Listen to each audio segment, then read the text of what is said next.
Dennis unbeaten in November, threw in the FA Trophy. Two stats that please you today?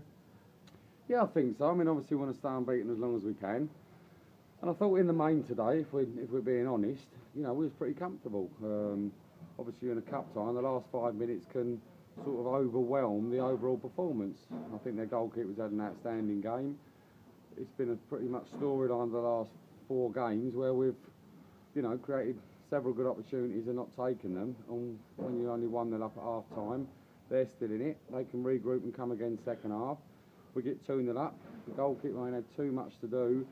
And then they hit a worldy free kick in the top corner, and then we're hanging on for the last 5 minutes, and Joel makes another great save. So, you know, we've hung on in the end, but it should have been a lot more comfortable than that when you look at the position we're in.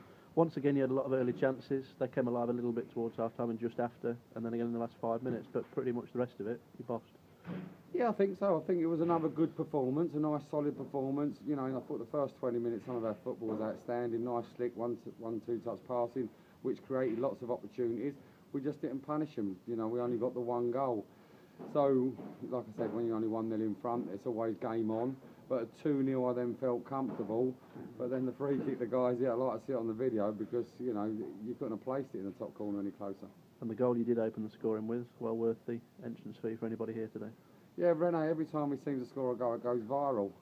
I'll be surprised if this one don't either. You know, if it's on Match of the Day tonight, then they'll keep showing it and showing it. It's an absolutely unbelievable goal to run past 3 players, or right foot, left foot, you know, dodging in and out of players, and to strike the ball like he did on a really heavy sapping pitch was quite incredible. I'm looking forward to seeing the goal.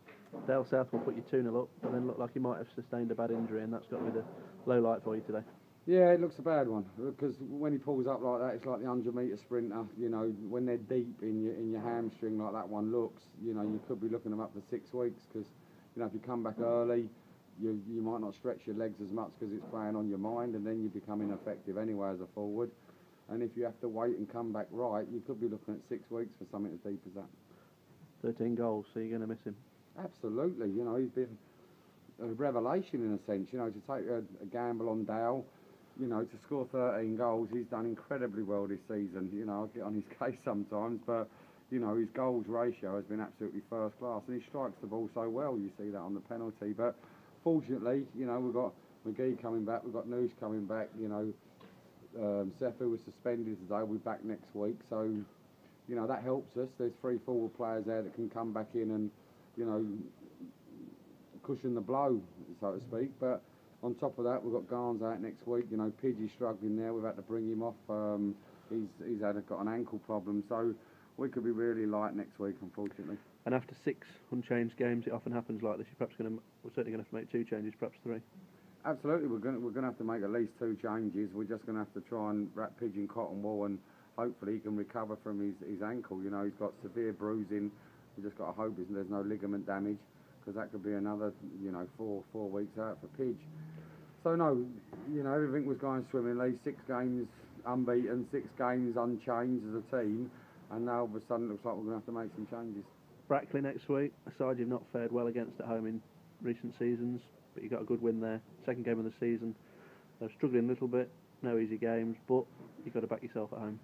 Yeah, I'm hoping this is the season where we get all the monkeys off our back. You know, Brackley last year, we couldn't get any points off them. We beat them this year, and Bradford was another one of our teams that we couldn't get any wins off. So, and we've beaten both of them this year. So hopefully this will be the year where we can keep winning against them teams that we can't seem to get points from.